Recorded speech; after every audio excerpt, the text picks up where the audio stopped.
I started trying to make money when I was 13 years old. My first business failed, my second one failed, my third one failed. Then I started closing sales for someone else's offer. And for the first time, something actually worked for me. So I took what I learned and I built my own software company, scaled it to $15,000 a month. I was 15 years old at the time, and then Meta permanently banned me from advertising. Not just an ad account, I'm identity banned on Meta, IP banned. Everything that I had built was gone overnight. Most people would have stopped there, but I didn't. And what I built after that is what this video is about. Yeah. She said I was the tiger she wanted to. Yo, we just made 11K, Ricardo, good shit.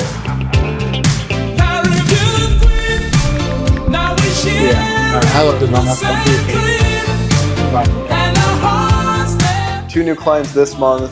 In the first 30 days of working with us, hit their first 100K month. Yeah, Francisco hit 155K, and the month before he did like 30 or 40. Yeah. Like you spent $6,000 on ads this month and done 175.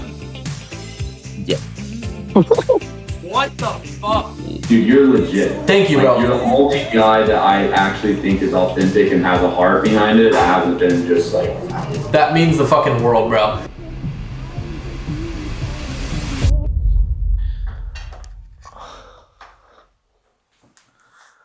I started entrepreneurship when I was 13, and the whole reason was because I felt outcasted at school. I felt like school wasn't my thing.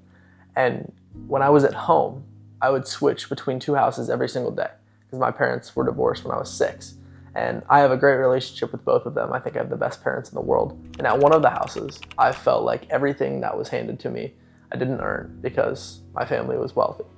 And at my other parents' house, I just felt every single time I was in that house that I had to be the man of the house. I had to take care of every person there, and even at a young age, do something for my mom. And so growing up, I was looking up to my brother, and at 19, he ended up doing something online to make money. It was along the lines of something social media management, and I was 13 at the time because my brother's 6 years older than me.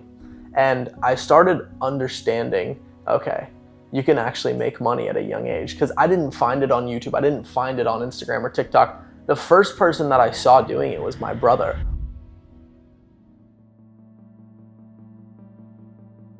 In that, seeing my brother succeed, I started my first business. I remember when I was about 13, 14, this was the first business I ever started. I thought that AI art would be a fantastic idea. Long story short, it wasn't. I had probably 5, 6 more failures right after all of that happened, purely in entrepreneurship. I remember buying an agency course from Iman Gaji, which I'm happy I bought because I did learn a little bit about it. I learned that you're only going to get results if you apply yourself.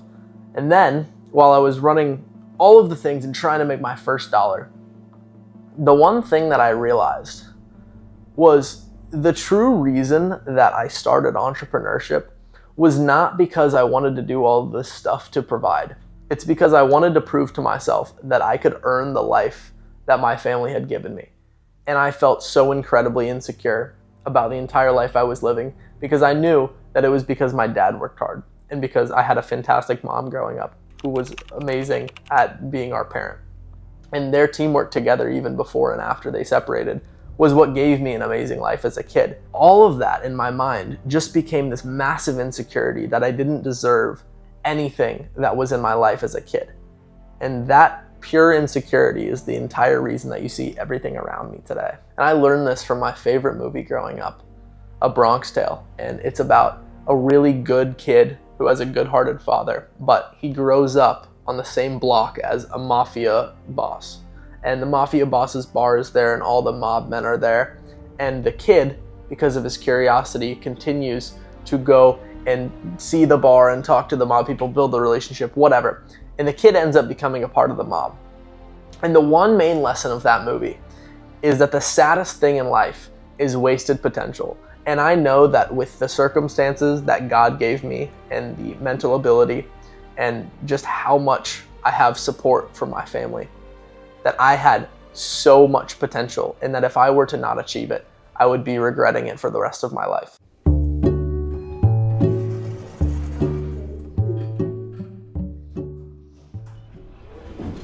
with that fear of being average and not reaching my potential, you know that I couldn't have stopped after those businesses failed. So the first little bit of money that I made, it wasn't actually from a business I had. It was because I was trying to scale those ads on one of the e-com stores I started. And I ended up seeing an ad of a guy named Emil who was like, I can scale your e-com ads, whatever. So I swiped up on the ad, and this story's crazy actually. So I end up paying him to help me run my ads and learn how to actually do it in e-com again. And my Instagram originally was called Max Ecom. And so I pay him and we have our call and we get along and we figure out we live in the same place. We both lived in Atlanta.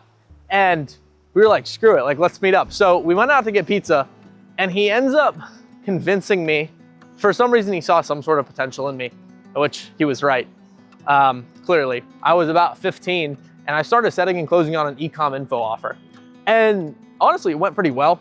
I ended up hitting like an 8K commission month, and then I hit 10, 11K, and I never even learned sales. Like all of my sales prowess was purely from my dad and just growing up, learning how to talk to people who had money. And what's crazy is the entire business that first gave me success, that was my own, was because I was trying to figure out how to get more leads so I could set more calls for the e-com offer. And so I was trying to find the solution, and I end up meeting this developer, and we start this SaaS company. And he was a developer. I was scaling everything through my brand. About 16 years old, a year after starting sales, I'm scaling this SaaS. We get it to like 15K a month. I was pocketing majority of it because he was just the dev. I was like a sophomore in high school, and over the sophomore, junior summer, making like 15 grand a month from a SaaS passive, which is no money now.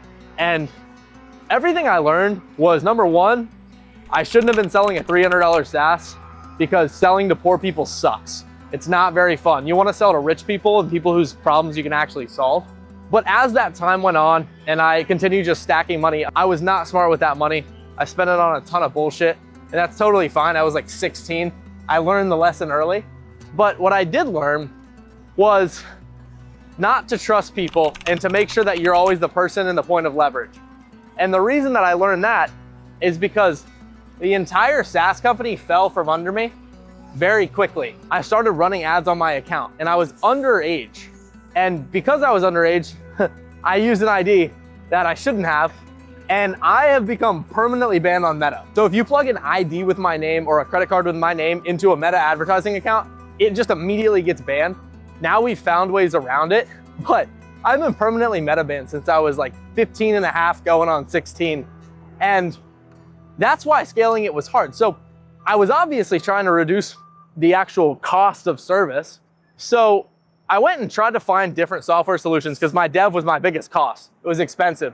And what I learned was that he actually wasn't the actual dev of the software. I could go to the actual dev and get way better prices. So I was like, okay, this guy definitely was lying, but he helped me a lot on the business. He's a big reason why it got there. So I called him and I was super casual about it. I was like, look, bro, I know you're not the source of this. I want to be partnered with someone who is the source of it. So I'm going to stop working with you. And he was like, I'm going to sue you. All your clients are going to sue you. Russian malware is going to fuck you. I was like, what does that even mean? So anyways, I was terrified. So I hired like private investigators, lawyers, whatever, and realized I was completely overreacting. Nothing ever happened. And eventually that SaaS, I just changed into a SaaS consulting hybrid, which is what kind of led us to what all is happening today. Shit. Yeah. Yeah, you just skilled that shit. Stole that shit. That's what I do. That's what I do, man. I think it's just been a long week and we're both dead, bro. Like, what the fuck is happening right now? I real shit to scooch over so you like if like I got no room. Thank you. Thank you, so. All the way over there. You two guys, you guys have a type of partnership that a lot of people nowadays don't get to. So how did Scaled even came across? Ooh. Okay, basically Scaled was an accident, almost. I would say. Excellent. I would say. No, it really was like divine timing though. It was. Like there was so much shit that had to happen for that to For work this to out. happen. Yeah, 100%. Sawyer and I have known each other for a couple years, but long story short, we're both in Dubai at the same time. We're like, oh, we should connect in person for the first time. I'm still running my consulting stuff. He's still running his info agency and scaling a really big SaaS company. Long story short, the SaaS company was... I won't say too much on it. We'll just say there was a misalignment in what the deal originally offered was and what came to be. And all that happened in Dubai. And so me at the time, I was running an agency, was doing about $100K a month with that. It was just a really big risk for me to like go all in, which is what this company wanted me to do, and work with them full time. Max and I were both in Dubai at the time. Thank God for that scam yacht. Facts. Yeah, there was this group of Indian fellas that basically, like, the yacht on the pictures looked incredible, and then you get in person, and it was like they were sleeping on this fucking boat. And they were like, it was nasty. And we were like, fuck this. And this is the first time we ever met in person on Dubai Marina. So long story short, we're with like a group of other guys, and I'm like, Sawyer, bro, just come back to the crib, because me and a couple of my friends had a place on the Palm. And I had to do a community call that night with like some community who asked me to speak. And I was like, bro, just do it with me. Because I was like, you know a lot about stuff that I don't, and I know a lot about stuff that you don't. Like, we should just both do it together. So long story short, we do it together. Finish the call. I remember actually, I spilled water on my laptop. Oh yeah, that was when you messed up your laptop. I completely destroyed my laptop. Yeah. It's gone forever. And then you got the Arabic version of. I got the Arabic. Yeah. Anyways, like we're like, oh wow, we meshed really well together. So I go home to Miami. Sawyer's still in Dubai, and then I'll let you tell. I don't know what happened on your end for the call trigger. I mean, to be honest, like, yeah, I things just ended with the SaaS company that I was working with at the time. I slimmed down my clientele to put a lot more energy that I like working with them, and only had a few other clients that I was working with at the time.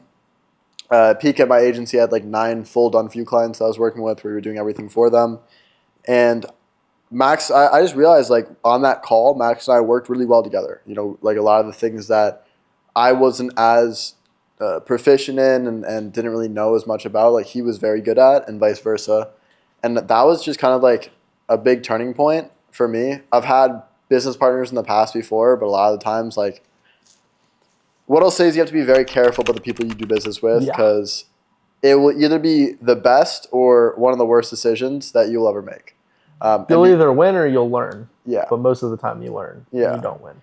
But yeah, we're blessed. We're super lucky. I don't think I'll ever have another business partner in anything. It's just rare to find somebody that like not only complements your skill set so well, but also shares the same morals and like ethics as it's you impossible. I have a fun question.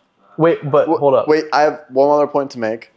Because I will say that most people on this world will only be loyal to other people until not being loyal to them benefits them more. True. And so that's why like there's a lot of times that business partners will fuck each other over. You look at the Facebook situation with Mr. Zuck. Sorry. At the biggest scale. Yeah, I mean it's bound to happen. So that's why it's not only really important to find somebody that shares those same morals and ethics and complements your skill sets so extremely well. And also, if you know you have that with someone, you should add a third party who doesn't have like the same equity you do, but like who is wise and smart, who has a say if you guys ever come to like a crossroads. Yep. That's super important. But we didn't even answer your question. Scale basically came to be because everything ended with him and the SaaS company. I was at a place where I was doing great, but I wanted to do something that would actually impact the world. And everything just aligned. So I got back to Miami, and 2 days later, we started talking on the phone. He booked his flight back, and then we stayed in my apartment for like 7 days. He got this apartment now and built literally everything. And that was on January 28th was the first day, like when we opened the LLC. How would you describe what Matt does, and you, Matt, how would you describe what Sawyer does with his skill? Sawyer is like the blood, the veins. Sawyer is incredibly systemized, which I'm more sporadic. But everything as far as the actual automations, everything as far as funnels, everything as far as ads is all what he's incredibly talented at. Webinars, all of that stuff was stuff that I hadn't really acquired the skills. Like I had maybe like, I knew about everything and I knew how to do it if I really had to, but I wasn't good at it. I wasn't proficient at it. He is essentially the best operator I think that there is in the game. And that's your role. Am I wrong? All right, G shit. No, I mean, yeah, I will say, like, I think I'm an operator at heart. So I think I'm really good at getting things from 1 to 100, but where I suck is getting something from 0 to 1. And I think that's where you are incredible at, like being kind of the visionary to think of the things and get something in motion to get it to that 1.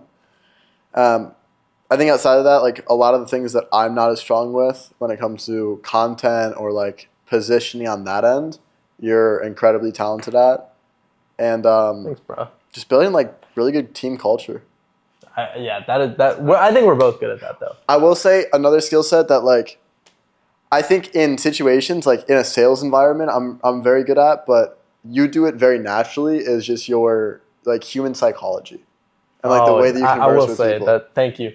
I think that's pretty true, bro. That's how I grew up. You have it for sure. You're more like of a seasoned salesperson, and I'm more like negotiator. Yeah, because there's so many people. Like I feel like in sales, there's a split of like 3 different groups of people. There's people that could never do sales.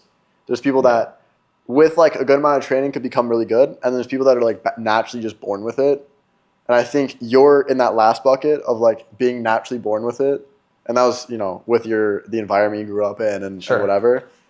I think I was more in the second bucket where like trained. I need to become trained and go through, invest in myself a lot to like become very good. Takes still a certain person for that though. Yeah. But yeah, I mean, I feel like anything else? Do you think there's anything we missed as part of Scaled? Yeah, I think it's pretty accurate. Okay, cool. All right. High shit. All right. I like that. What does running Scaled day to day looks like for you guys? Like, what's your real version? To be honest, for me at least, it's a lot of meetings. Like 10 a.m. until 3 p.m. I'm kind of on meetings like pretty much every single day. Wednesday is kind of more a day that's reserved for like deep work and just thinking. But whenever I'm not on meetings, it's a lot of like communication with consulting clients, communication with the internal team members, organizing like new projects and new launches that we're kind of like working on. And really just a lot of brainstorming, like brainstorming new ways that, the one big mission that we have with Scaled is to replace the role of a growth operator. I think there is a significant amount of like 16, 17, 18-year-old growth operators who don't have a lot of shit. Yeah, they don't have like marketing experience. Stole that shit. They don't have sales experience. They got into it because, Iman sold them on a dream or whoever it might have been, or like you get the point. Smart man. Made a bag off that. Won't lie. Yeah, he did. But with that comes a lot of like ideation on the processes that, an offer owner would need to have to make it so that a growth operator wouldn't necessarily be needed, within their offer. So definitely a lot of brainstorming, a lot of like ideation on new systems, new processes that we can put in place. Day to day for me is a lot of filming, or planning to film. I would say that now more than ever, and also just a lot of content concepts for a lot of the clients. But I would say honestly, what I do most day to day, and this isn't like on a calendar, is just talking to the highest leverage people that are like a part or a client of Scaled. Like all the people who manage their side on Done For You, I am talking to or like building the relationship with up every single day. That's not really something on a calendar. That's more like impromptu relationship building. That's really important. It just is because there's clients that we've had who have gone from person to person to person within a month or 2 months. And the reason that we've retained them for 5-6 months is because we're good at what we do, first off, which is fucking all this, man. And number 2 is they love us, and that's all relationship based. So it's super important to have that relationship. And number 2, also not on the calendar, I try to talk to every single person on the team every single day. Sometimes like maybe I'll forget about 1 or 2 things, but I try to just understand how people's mental is, because their mental is the most important thing. And if someone's mental is good, then they're going to perform really well. So those are things like off the calendar. But other than that, yeah, just sales calls. I honestly love being in the DMs, to be honest. If I like have 5 minutes between a call, I'll hop in the DMs. I think it's like the most fun thing ever. And a lot of just responding on Slack. That's it, to be honest. I don't think there's too much else. and brainstorming, I think, but that's like a more reserved time when we go to hookah. Yeah. Why do most people never get to the point where you guys at? Because they're not resilient and they quit immediately. Yeah. The amount of times that we've fucked up or like ruined something in the past 6 months, but we just move past it and learn from it is just like you wouldn't even believe. There's like definitely an archetype that makes up what a high performing entrepreneur will be or is. And Yeah. if anything, like if there's any component that I could pick out, it would be just, I think Max said it perfectly, is resilience. There's so many people that they go through some hard time and like they have some setback and they just let that control them instead of controlling the narrative themselves. And I feel like it's so true. Like, I mean, any entrepreneur that fails, 99% of the time they fail because of their mind, their mental, you know, and yeah, I mean, if you can control your mind and control the way that you think, like, you know, you'll go very far. And also, I would say lying to yourself about thinking you know what you're doing, especially in this niche. Majority of people in this niche do not know at all what they're doing. There's no systemization. There's no proof of concept that they have. They're just purely guessing. So if you don't know what you're doing, that is fine. And no one knows what they're doing at the start. But you should focus so hard on investing in your knowledge, even if it's with time on YouTube. There's all the information you need, at least to start, is all out there. Like, don't lie to yourself and say you can do something you can't, because it's good to be optimistic in a delusional aspect. I am. But if that starts ruining your reputation, or you're building a relationship with someone who's a client saying you can do something when you can't, it's okay. Just be like, look, I don't fully know everything. I'm going to learn as I go. And I bet you they'll appreciate that honesty more. So just don't lie to yourself about your skill set. For anyone that's not a skill, what would you say to them? You're fucked, buddy. If you want to make money, you know where to come. Yeah. Okay. I think so. I mean, that's true. Both of those are true. In a more serious way, is like, number one, I don't think there's a client that we've had since January 28th who wouldn't feel comfortable calling us, or we wouldn't feel comfortable calling and talking about no business, just talking as a friend. I think that's really important. Not that that's the selling point. Like, I don't really give a fuck if I become friends with any of you or not, because I don't know you right now. But like, that is a beautiful thing, to be able to build a friendship in something that starts as a business relationship. It's very easy to do that, but it's also very hard to take a friend and then do business with them. That doesn't happen often. So that's number one. Number two, I don't think that there's better intellectual property anywhere else. Like, I just don't think there is. I think it's impossible. The amount of things that we have automated, the amount of the knowledge that we have in our SOPs, in our AI, the amount of access that you have to not only just us, but our head of paid advertising, head of content, lead developer, all of that stuff. Like, all we want is to give personalized support. We don't have any course modules actually at the moment, like none. That is not how we do our coaching. And also just giving people, a lot of people will get into a program and they'll have no direction on where to go. We literally give step-by-step direction, all completely custom to each client. It's not at all the same for anyone, just so you know exactly what actions to take. So I would say those things. I mean, like, you're fucked if you don't have them. I mean, I think outside of that, like, it's just our track record too. Yeah, I don't really facts. know any other That's facts. competitor in the same niche as us. I'm trying to find a zero disputes, bro. Yeah, that has 0 disputes, 0 chargebacks. I don't know anybody else. That does not exist. Look up any of our competitors. I guarantee you they have chargebacks, and you know that too. You go on his stories, you go on my stories. There's like 17 highlights of just client wins that you can scroll through. We had two new clients this month. In the first 30 days of working with us, hit their first 100K month. Yeah, Francisco hit 155K in the month before. He did like 30 or 40. Yeah. And then Ethan and Caleb, who are partners, hit about 122K. And this is only on the 26th. This is on the 26th. Yeah. So someone just texted me, how much is your one-on-one program? So he's probably manifesting watching this. The biggest thing that Max and I have always been trying to build a reputation on, it's like the numbers don't lie. You know what I mean? True. It's on one of our shirts. Yeah, it is. I'm not wearing it, but Foundations first. foundations As well. first. Numbers don't lie. Scale that shit. What's one sentence that you want people to take away from this? Shit. Stole that shit. I scaled that shit. Stole that shit. That's what I do. Okay.